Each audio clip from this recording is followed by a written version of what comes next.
اس کا نام القدس تھا۔ پیار دوستو، اس طرح تابوت سکینہ ہزاروں سالوں تک یہودیوں اور قوم بنی اسرائیل کے پاس رہا۔ اس تابوت کو چونکہ بہت سارے انبیاء کرام سے نسبت تھی، لہٰذا اس وجہ سے یہ تابوت بہت زیادہ مقدس اور بابرکت تھا۔ پیار دوستو، اس تابوت میں ایسا کیا تھا کہ جس کی وجہ سے بنی اسرائیل کی قوم ہر جنگ میں فتح حاصل کرتی اور دشمنوں پر غالب آ جاتی۔ روایات میں آتا ہے کہ تابوت سکینہ چونکہ اللہ تبارک و تعالیٰ کی طرف سے نازل ہونے والا ایک خاص تابوت تھا، اور اس تابوت کے اندر بہت سارے انبیاء کرام کے تبرکات بھی موجود تھے، جیسا کہ لوح قرآنی اور تورات شریف کی تختیوں کے ٹکڑے، اور حضرت یوسف علیہ السلام کا کرتا، اور حضرت ہارون علیہ السلام کا قبہ، اور حضرت موسیٰ علیہ السلام کا عصا مبارک، اور حضرت سلیمان علیہ السلام کی انگوٹھی، اور من و سلوہ، اور اس کے علاوہ دیگر بہت سارے تبرکات جن کو انبیاء کرام سے نسبت تھی وہ اس صندوق کے اندر موجود تھے۔ لہٰذا اس وجہ سے یہ صندوق بہت ہی زیادہ بابرکت تھا۔ پیار دوستو، جب قوم بنی اسرائیل کفار کے بڑے بڑے لشکروں سے جنگ کرتی اور وہ لوگ تعداد میں ان سے زیادہ ہوتے، جن کے بڑے بڑے لشکروں کو دیکھ کر یہ قوم بنی اسرائیل ڈر جاتی اور ان کے دل کانپنے لگتے، تو اس وقت یہ لوگ تابوت سکینہ کو اپنے سامنے رکھتے اور اللہ تبارک و تعالیٰ سے دعا کرتے۔ اس دعا کے بعد اس تابوت سے ایسی برکتوں اور رحمتوں کا نزول ہوتا جس کی بدولت قوم بنی اسرائیل کے دل پہاڑ جیسے مضبوط ہو جاتے اور ان کے دلوں سے دشمن کا ڈر نکل جاتا اور یہ دشمن پر غالب آ جاتے۔ اس طرح اللہ تبارک و تعالیٰ قوم بنی اسرائیل کے دلوں کو تابوت سکینہ کے ذریعے سکون اور قرار عطا فرماتا اور یہ قوم ہر میدان کو فتح کرتی۔ اگر اس قوم پر کوئی مصیبت یا پریشانی نازل ہوتی یا کوئی برا وقت آ جاتا تو یہ قوم تابوت سکینہ کو اپنے سامنے رکھ کر اس کا وسیلہ اللہ تبارک و تعالیٰ کی بارگاہ میں پیش کرتے، تو اللہ تبارک و تعالیٰ تابوت سکینہ کی برکت سے ان سے یہ مصیبت یا پریشانی دور کر دیتا، اور اس طرح قوم بنی اسرائیل کی ہر دعا تابوت سکینہ کی برکت سے قبول ہوتی۔ پیار دوستو، جب تک تابوت سکینہ قوم بنی اسرائیل کے پاس رہا یہ قوم دوسری قوموں پر غالب رہی اور کوئی بھی ان کو شکست نہیں دے سکتا تھا۔ اس تابوت سکینہ کی وجہ سے قوم بنی اسرائیل کو پوری دنیا کے اندر ایسا عروج ملا کہ جس کا کوئی تصور بھی نہیں کر سکتا۔ لیکن یہودی اور قوم بنی اسرائیل ایسی بدبخت قوم تھی کہ جو بار بار اللہ تبارک و تعالیٰ کی نافرمانیوں اور گناہوں کے اندر مبتلا ہو جاتی۔ اس قوم کی ہدایت کے لیے اللہ تبارک و تعالیٰ نے بہت سارے انبیاء کرام کو بھیجا، لیکن یہ قوم ہر دور میں اللہ تبارک و تعالیٰ کی نافرمان ثابت ہوئی۔ بلاخر جب یہ قوم اپنے گناہوں سے باز نہ آئی تو اللہ تبارک و تعالیٰ کا دردناک عذاب ان پر مسلط ہو گیا۔ اسی دوران قوم عمالقہ کے سرداروں نے قوم بنی اسرائیل پر حملہ کر دیا۔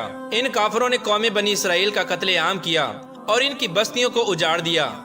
اس طرح قوم عمالقہ نے یہودیوں کا قتل عام کیا اور ان کی عمارتوں کو جلا دیا اور تابوت سکینہ کو اٹھا کر اپنے ساتھ لے گئے۔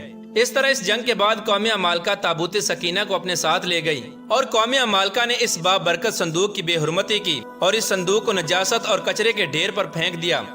اس طرح جب قوم عمالقہ نے تابوت سکینہ کی بے حرمتی کی تو اللہ تبارک و تعالیٰ نے قوم عمالقہ پر اپنا عذاب نازل فرمایا اور اس قوم کو طرح طرح کی بیماریوں کے اندر مبتلا کر دیا، جس کے سبب قوم عمالقہ کے لوگ ہلاک ہونے لگے اور تڑپ تڑپ کر مرنے لگے۔ اس عذاب کے اندر قوم عمالقہ کے 5 بڑے بڑے شہر ختم ہو گئے۔ قوم عمالقہ کے وہ لوگ جو ابھی تک اس عذاب سے بچے ہوئے تھے، جب ان کو اپنی غلطی کا احساس ہوا کہ ہم پر یہ عذاب تابوت سکینہ کی بے حرمتی کی وجہ سے نازل ہوا ہے، لہٰذا ان کافروں نے عذاب سے بچنے کے لیے اس تابوت سکینہ کو اٹھایا اور ایک بیل گاڑی پر لاد کر بنی اسرائیل کی بستیوں کی طرف روانہ کر دیا۔ اس وقت اللہ تبارک و تعالیٰ نے تابوت سکینہ پر اپنے 4 فرشتوں کو مقرر کیا۔ یہ فرشتے تابوت سکینہ کو اٹھا کر اس دور کے نبی حضرت شموئیل علیہ السلام کے پاس لے گئے۔ حضرت شموئیل علیہ السلام کو اللہ تبارک و تعالیٰ نے قوم بنی اسرائیل کی طرف نبی بنا کر بھیجا تھا۔ جیسے ہی یہ تابوت سکینہ قوم بنی اسرائیل کو دوبارہ سے ملا تو قوم بنی اسرائیل کا وقار دوبارہ سے لوٹ آیا۔ لیکن قوم بنی اسرائیل وہ بدبخت قوم تھی جو ہر نبی کے دور میں اللہ تبارک و تعالیٰ کی نافرمان ہو جاتی تھی۔ لہٰذا اس بار بھی ایسا ہی ہوا کہ یہ قوم اللہ تبارک و تعالیٰ کی نافرمانیوں میں مبتلا ہو گئی اور کفر و شرک کرنے لگی۔ لہٰذا جب یہ قوم پھر کفر و شرک کے اندر مبتلا ہو گئی تو پھر سے اللہ تبارک و تعالیٰ کا عذاب بھی ان پر نازل ہو گیا۔ لہٰذا ایک جابر اور ظالم بادشاہ جس کو دنیا بخت نصر کے نام سے جانتی ہے، وہ اللہ تبارک و تعالیٰ کا قہر بن کر قوم بنی اسرائیل پر مسلط ہو گیا۔ چنانچہ بخت نصر نے یروشلم پر حملہ کر دیا جہاں پر یہودی آباد تھے اور یہودیوں کو چن چن کر قتل کر دیا۔ جب بخت نصر نے یہودیوں پر حملہ کیا اور یہودیوں کے شہر کو تہس نہس کر دیا تو اس قتل و غارت کے اندر تابوت سکینہ کہیں غائب ہو گیا۔ لہٰذا اس جنگ کے بعد تابوت سکینہ کا کسی کو کچھ پتہ نہ چلا۔ لہٰذا یہودی قوم اس وقت سے لے کر آج تک اسی تابوت سکینہ کو تلاش کر رہی ہے۔ یہ یہودی قوم کسی بھی قیمت پر تابوت سکینہ کو دوبارہ سے حاصل کرنا چاہتی ہے تاکہ ان کو اپنا کھویا ہوا وقار دوبارہ حاصل ہو جائے اور وہ پوری دنیا پر قبضہ کر سکے۔